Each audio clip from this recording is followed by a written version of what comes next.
Hi friends and neighbors, welcome to the second ShepNotes video on a series covering statistics and probability.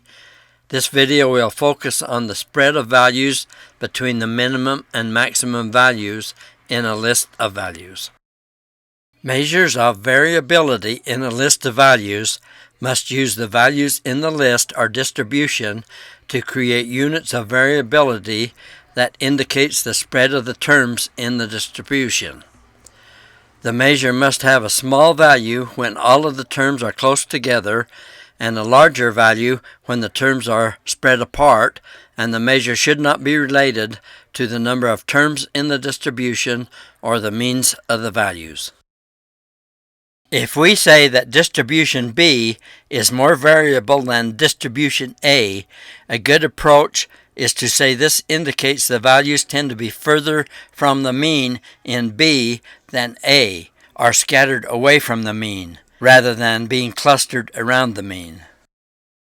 In this example, the cells in B2 to B12 contain a list of values clustered together with values between 20 and 29, while in column D, the cells from D2 to D11 have values that are scattered over a wider range of values between 10 and 100.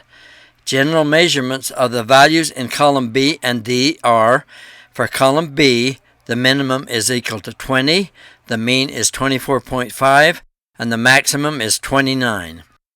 For column D, the minimum is 10, the mean is 55, and the max is 100.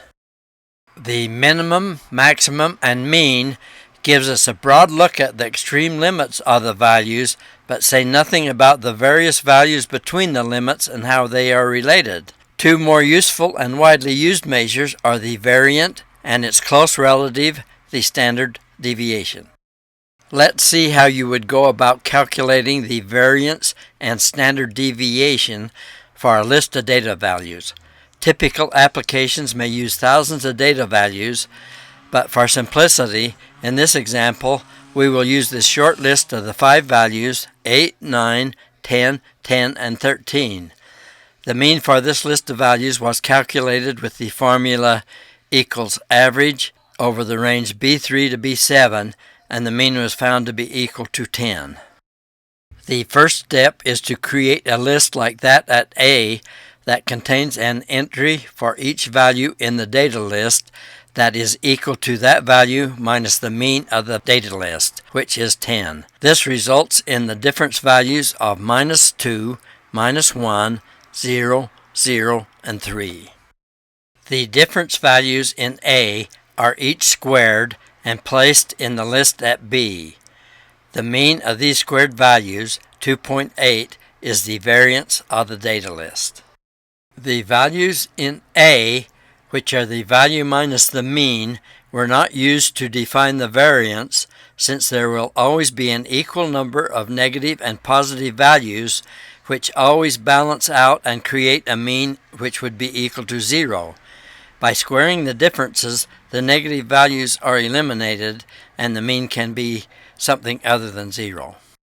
Once you've calculated the variance, the standard deviation is simply the square root of the variance.